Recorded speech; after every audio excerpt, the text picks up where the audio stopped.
So hello guys, welcome back to channel Get to Byte once again. In the last video we have started with the PWM intro on the STM32 microcontrollers. Now in this video we are more concentrating to our firmware development and to our embedded C code. So we will just start first quickly wrap up to our register map, and I will just tell you the brief in a short way the various registers which are there mainly for our PWM and for our output compare mode, and then we will see the code that we have to write for initializing a PWM and for generating the different frequencies and the duty cycle of a PWM waves.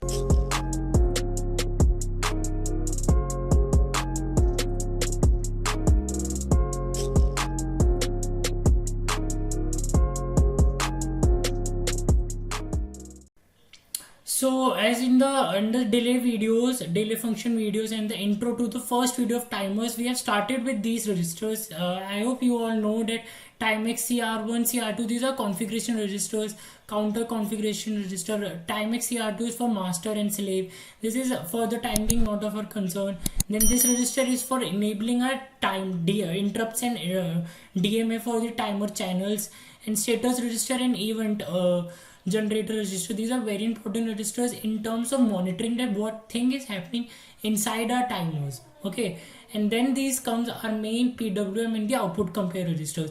So all these which are marked in red, okay, these are for our basically PWM and output compare register. Now what do these do? The time X underscore CCMR1. Okay, so X will be the value which will be our register, so timer. So let's say if we are using timer 2, so time 2 underscore CCMR1. Timer 3, time 3 underscore CCMR1. Same way for all here the X is replaced by the number of the timer which you are using. Now timex underscore CCMR1, what does it do? This one will configure the timer counter channel 1 and 2 of a particular timer.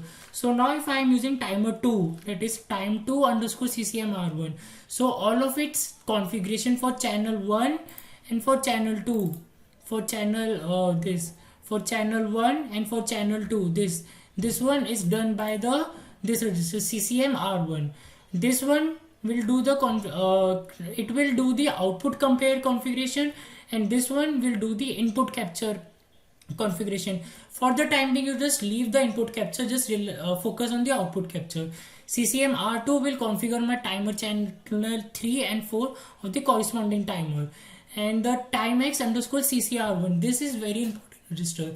This one tells and it will set that what will be polarity of my output channel which is associated with the GPIO pin, and the enabling of a particular channel of a timer counter and all those things. And then comes the other 4 registers which are our actual output compare registers, which will set the duty cycle. In these registers corresponding to the channel which we are using, the value is stored. So now let's move on to these registers in bit detail, and now correspondingly we will see the code also. Okay, so now starting with the things with the code, first we will get to know the procedure or the things that we need to remember whenever we are playing with for initializing a PWM. So first thing that we need to do is first we will enable the timer and GPIO peripheral of the channel of the timer. So first I will enable my timer to channel 1 GPIO peripheral. Like I will be generating PWM on the timer 2 and timer 2 channel 1, that is T2C1, and that pin is attached, that channel is on the PA0. So I will be first this thing. So I will first T2C1 pin configuration. In this, what I will do, I will simply first enable the peripheral clock, RCC peripheral clock for my GPIO A, and then I will set that pin as output in the push-pull configuration. Okay, and max speed is 50 megahertz. Okay, and then I will enable my timer 2 peripheral clock, that is on my AP-B1 bus. So setting that pin and the time to enable. Then I will then next thing is enable the ARR and the CCR1 preload register. Now what do I mean by it? For this you need to understand one concept, that in the registers of our STM32 microcontroller, in embedded devices there are registers which have two parts, shadow register and the preload register. So what does this do? That when we write a value to our register, that will first go to the preload register, and from preload register it will go to the shadow register and then to the core. This is done so as for safe functioning of our internal registers which are critical, which changes their value, and which registers which are interactive with the outside world. So as you can see that ARR, CCRX, these registers actually determine a PWM signal. The amount of value which we assign to CCRX and the ARR, those will depend my frequency and the duty cycle in the output mode, and in the input capture mode, these will determine, this will be changing continuously when a signal is fetched into the registers, into the GPIO pins, in the timers. So there are two parts, shadow register plus preload register.